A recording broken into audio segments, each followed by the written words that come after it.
The increasing demand for productivity. The world is more demanding now than it's ever been. The cost of living and competition for jobs is increasing, with AI outright replacing some jobs. At the same time, wages don't go as far as they did in previous generations. Some people say that our generation is going to be broker than the last. As a result of these changes, the world is more interested in productivity than ever before. People everywhere are trying to increase how fast, how much, and how well they can achieve things, just so that they can have a chance at surviving in this world. But most people pursue productivity in narrow-minded and shallow ways. They look for tools, apps, hacks, and tactics to speed up their workflow. Or they imitate what others are doing and simply produce derivative outcomes that don't add anything to the world. But these shallow productivity tips won't produce the outcomes people are really looking for.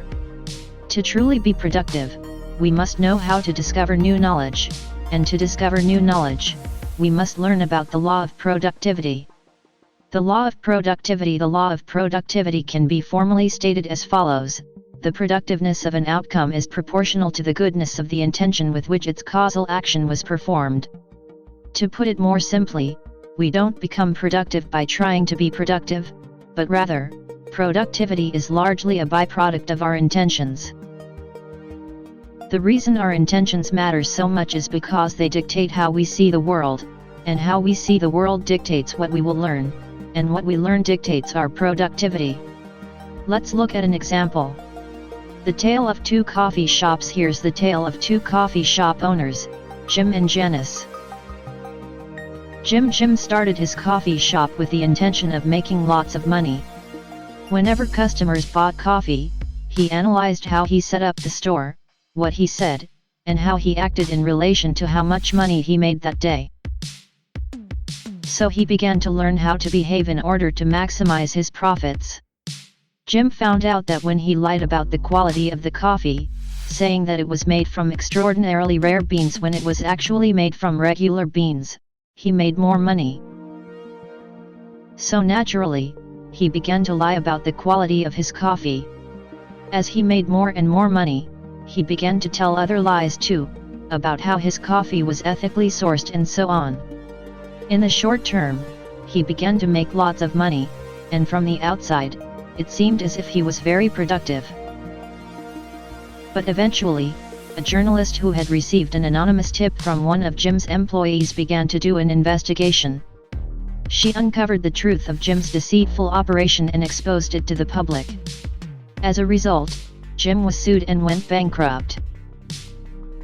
Janice, on the other hand, started her coffee shop with the intention of serving her community with the best possible coffee they could find. Whenever customers bought coffee from her, she analyzed how they reacted to different beans and brewing methods. So she began to learn how to create the absolutely perfect cup of coffee.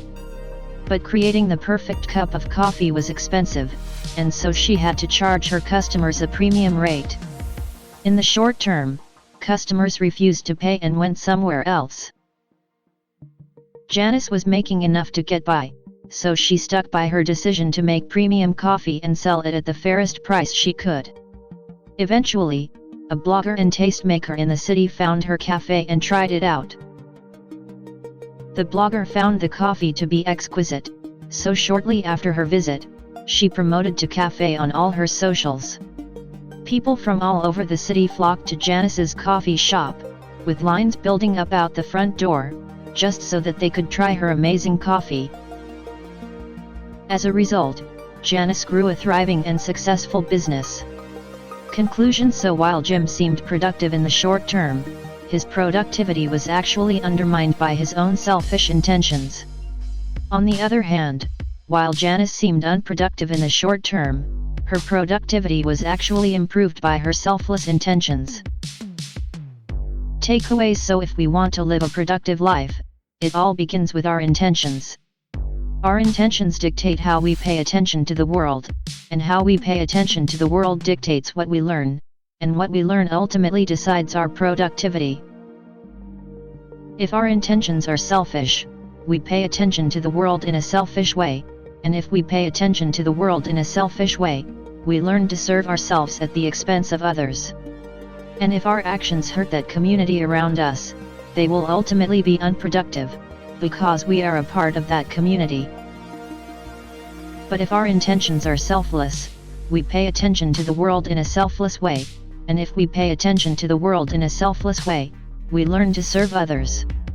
And if our actions help the community around us, they will ultimately be productive, because we are part of that community too.